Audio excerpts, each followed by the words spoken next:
تو جب تک اللہ تعالی حیات باقی رکھا ہے، تمہارے جسموں میں جان باقی ہے، حسینی کردار کے ساتھ جیو میرے عزیز۔ کیوں یہ ڈھکی چھپی زندگی؟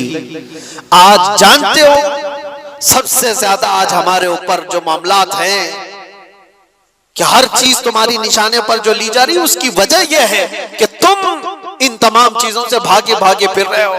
کیا یہ مجمع فجر میں ہوتا ہے؟ ان مسجدوں میں جو ویرانی ہے، تو ظاہر سی بات ہے ہم نے اپنے ہاتھوں سے جب اسلام کو نقصان پہنچانا شروع کیا تو خیروں کے آج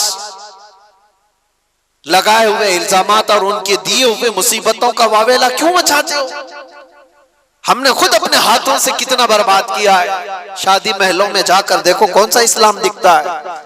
ساری عورتیں بے نقاب، ہزاروں قسم کے فیشن، ہزاروں قسم کے پاؤڈر، لالی، میک اپ، جو پوری دنیا کو دکھانے کے لیے۔ یہ کون سی خواتین ہیں؟ کیا یہ فاطمہ زہرا کی کنیزیں ہیں؟ آپ کو پتا ہے جب امام حسین کا سر لے کر نیزے میں ڈال کر دمشق میں آیا تھا جلوس، خاندان رسول کی بیویاں بھی اس جلوس میں تھی، امام حسین کی بیویاں، امام حسین کی بہن، امام حسین کی بیٹی، سب اس جلوس میں قیدی بنا کر کے یزید کے دربار میں لے جائے جا رہے تھے۔ ایک واقعہ بتاتا ہوں، جب دمشق پہنچا یہ جلوس، نیزے پر امام حسین کا سر ہے اور آگے لے کر چلا جا رہا ہے قافلہ، اور ساتھ میں عورتیں بھی ہیں۔ دمشق میں پورا مجمع ٹوٹ پڑا تھا یہ منظر دیکھنے کے لیے کہ کربلا سے لٹا ہوا قافلہ آیا ہے، اور ان کو دیکھنے کے لیے سارے لوگ مجمع کے بڑی تعداد میں گلیوں میں کھڑے تھے۔ اب سوچو جس کا تماشا دیکھنے کے لیے پورا شہر کھڑا ہو، اس کے سامنے سے گزرنا ہے۔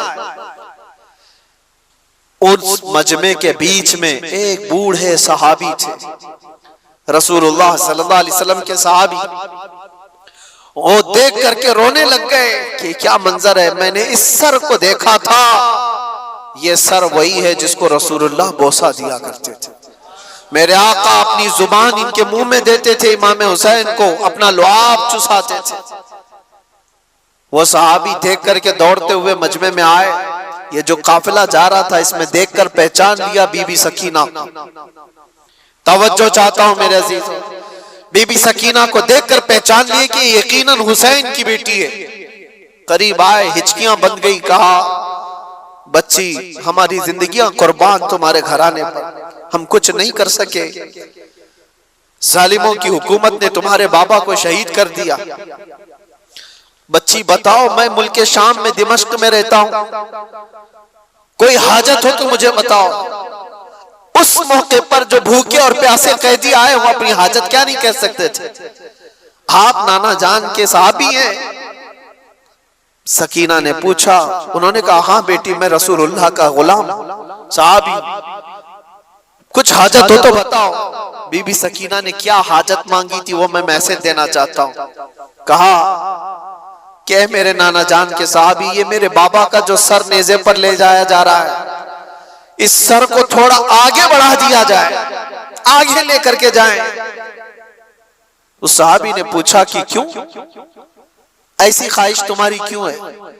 کہا بات یہ ہے کہ اس کٹے ہوئے سر کو دیکھنے کے لیے جو مجمع عمر پڑ رہا ہے، جو لوگ آ رہے ہیں، وہ سر کو دیکھتے دیکھتے ہماری عزتوں کی طرف بھی نظر کرتے، ہمارے پردے کا خیال کرتے ہوئے میں یہ چاہتی ہوں کہ سر کو آگے لے جایا جائے تاکہ لوگ سر دیکھنے میں مصروف رہیں اور ہمارے پردے کی پابندی ہو سکے۔ اس موقع پر اگر کوئی اپنے پردے کی پابندی کا خیال کرتی ہو، یہ گھرانہ حسین کا ہے جس کا پورا گھر لٹ چکا ہو، اور اس وقت 9 سال کی بچی یہ کہتی ہو مجھے میرے پردے کی فکر ہے۔ میں اپنی بہنوں سے پوچھتا ہوں، گھر کی خواتین سے پوچھتا ہوں، تمہارا کیا لٹا ہے کہ تم بے پردہ باہر گھومتی؟ تمہارے ساتھ کیا ہوا ہے؟ کچھ نہیں ہوا۔ قیامت کے دن اس بی بی سکینہ کا بھی سامنا کرنا ہے، فاطمہ الزہرا کا بھی سامنا کرنا ہے۔ ان خواتین کو پتہ نہیں ہے اسلام کا چہرہ جو بگاڑ کر کے رکھی ہیں۔ دنیا تمہیں یہ ہوس کے پجاری تمہیں صرف استعمال کرنا جانتے ہیں، کوئی عورتوں کے حقوق کی بات نہیں کرتا. یہ ناٹک ہے، یہ ڈھکوسلا ہے جو وومن رائٹ کی بات کرتے ہیں. عورتوں کے حقوق کے ہم علمبردار ہیں، پاسدار ہیں. کون سا عورتوں کے حقوق؟ یا عورتوں کے حقوق کی بات نہیں کرتے، عورتوں کو ننگا اسٹیج پر نچانے کی کوشش کرتے. یہ سارے وہ کتے ہیں رال ٹپکاتے ہوئے عورت کو ننگا دیکھ کر مزے لینا چاہتے ہیں. اور ہماری بچیوں کو ایسا لگتا ہے کہ یہ آزادی ہے. آزادی ہے؟ آزادی نہیں، یہ جہنمی زندگی ہے. اللہ نے تمہیں اشرف المخلوقات بنایا، تم جانوروں کی طرح زندگی گزارنا چاہتے ہو. جانور تو کپڑے نہیں پہنتے.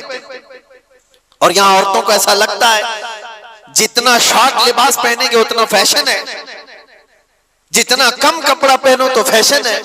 کم کپڑا پہننا اگر فیشن ہے تو کتے اور جانور جو بھینس ہے وہ تمہارے سے زیادہ فیشنیبل ہے، وہ تو ایک بھی کپڑا نہیں پہنتے. کیا ننگا رہنا کوئی فیشن ہے؟ امت مصطفیٰ کے ایمان کو غارت کرنے کے لیے دنیا فیشن کے طور طریقے بناتی ہے. ماں اور بہنوں کی آج عزت لوٹی جا رہی ہے. اس کی وجہ کیا ہے؟ کاش اسلامی پردے کی حمایت کی ہوتی ہے، ان کی عزتیں محفوظ ہوتی. اے نوجوانوں، ایک بات یاد رکھو، میں یہاں سے پیغام عورتوں کو دے رہا ہوں ضرور، لیکن ایک حدیث یہ بھی سنا کر جاتا ہوں. اللہ کے نبی صلی اللہ علیہ وسلم نے فرمایا دیوس جہنمی ہے، دیوس جہنمی ہے، دیوس جہنمی ہے. 3 بار مصطفیٰ کریم صلی اللہ علیہ وسلم نے فرمایا. تو صحابہ نے پوچھا یا رسول اللہ کون ہے دیوس؟ میرے آقا نے فرمایا وہ مرد جہنم میں جائے گا جس کی عورت بے پردہ باہر گھومتی ہے. تو مرد کے لیے حضور نے فرمایا مرد جو اپنی عورت کو بے پردہ باہر گھماتا ہے وہ جہنم میں جائے گا. تو جو بے پردہ عورت ہے اس کا عذاب کیا ہوگا؟ امام علی مقام کا گھرانہ وہ نہیں ہے جو اپنے گھرانے کو بنائے ہوئے ہو. داستان کربلا سننا ہے تو پیغام کربلا بھی سنو. صرف قتل ہو گئے، کٹ گئے، مارے گئے، شہید ہو گئے، یہ صرف اور صرف کربلا کے میدان کا پیغام نہیں ہے. پیغام کربلا حقیقت میں یہ ہے کہ چاہے ہمارا سب کچھ لٹ جائے دامن مصطفیٰ پر کوئی انگلی اٹھا نہ سکے. آج ہزاروں انگلیاں تمہاری طرف کیوں اٹھ رہی ہیں؟ تم نشہ کرتے ہو، تم شراب پی رہے ہو، تم چرس گانجے نہ جانے کیا کیا چیزیں کرو، انگلیاں تمہاری طرف اٹھائی جا رہی. یہ ایسا کرتے، یہ ایسا کرتے، یہ ایسا کرتے. در حقیقت تمہاری طرف یہ انگلیاں نہیں ہیں، تمہاری نسبت رسول اللہ سے. کم سے کم اس بات کا خیال کرتے کہ دنیا میری طرف انگلی اٹھا کر کہیں حضور کو تو نہیں گالی دے رہی. آج نبی پاک صلی اللہ تعالی علیہ وسلم تک جو یہ ظالم انگلیاں اٹھ رہی ہیں اس کی وجہ کچھ اعمال ہے، برے اعمال ہیں. توبہ کرو. میرے مصطفیٰ کریم صلی اللہ علیہ وسلم جس طرح تمہیں دیکھنا پسند کرتے تھے ویسے بن جاؤ. بس یہ زندگی ہے. زندگی یہ نہیں ہے کسی کی کسی کے لیے، زندگی ہے نبی کی نبی کے لیے. نہ سمجھ مرتے ہیں زندگی کے لیے، جینا مرنا ہے سب کچھ نبی کے لیے. بس اس پیغام کے ساتھ اپنی زندگیوں میں تبدیلیاں لاؤ. اے جوان، تبدیلیاں لاؤ. آج سے تقریباً 100 سال پہلے کی بات ہے. آزادی ہند کے موقع پر، ہندوستان کی آزادی سے پہلے کی بات ہے، میں ناگپور گیا ہوا تھا. بہت بڑے مفتی صاحب نے یہ بات مجھے بتائی تھی. علی برادران مشہور ہیں آزادی کے موقع پر. جو غدر ہوا تھا 1857 کے موقع پر، اس وقت بھی بہت سارے معاملات پیش آئے تھے. علی برادران 2 مولانا لوگ، انہوں نے ایک پیغام دیا تھا 5 سے 15 منٹ کے لیے.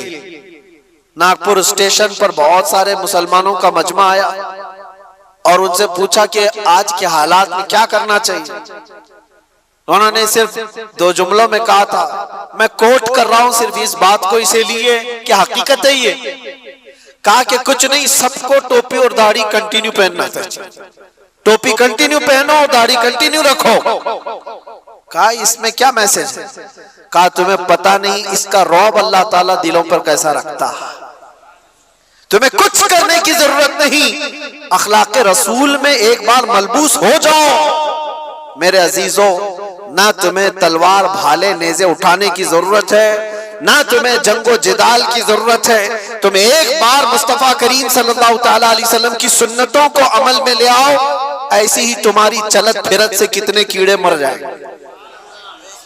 ایسی تمہیں اندازہ بھی نہیں ہے۔ اللہ تبارک و تعالیٰ اس کا رعب رکھا ہے، چہرے رسول کا رعب ہے، دامن اسلام کا ایک رعب ہے۔ آپ کو اس کا اندازہ نہیں ہے لیکن دوسروں کو اندازہ ہے۔ اس لیے میں دعوت دیتا ہوں، اٹھو وگر نہ حشر نہ ہوگا پھر کبھی، دوڑو کہ زمانہ چال اپنی چل گیا، قوت عشق سے ہر پست کو بالا کر دو، دہر میں نام محمد سے اجالا کر دو، انہیں جانا انہیں مانا نہ رکھا غیر سے کام، للہ الحمد میں دنیا سے مسلمان گیا۔ بس اس بات پر حضور کو توجہ میں رکھو، انہیں جانا انہیں جانا، پھر تمہیں فرق کچھ نہیں ہونا چاہیے، پھر کسی چیز کا کوئی اثر بھی نہیں ہونا چاہیے۔ اگر حضور سے سچی محبت کرتے ہو تو مجھے بتاؤ کیا یہ بات حق ہے یا نہیں؟ وہ جو نہ تھے تو اور وہ جو نہ ہو تو، اس جملے پر توجہ رکھنا۔ بس پورے شعر میں یہ جملہ میں توجہ کے ساتھ عرض کرتا ہوں، ویسے تو یہ پورا شعر یہ ہے، وہ جو نہ تھے تو کچھ نہ تھا، وہ جو نہ ہو تو کچھ نہ ہو، جان ہے وہ جہان کی اور جان ہے تو،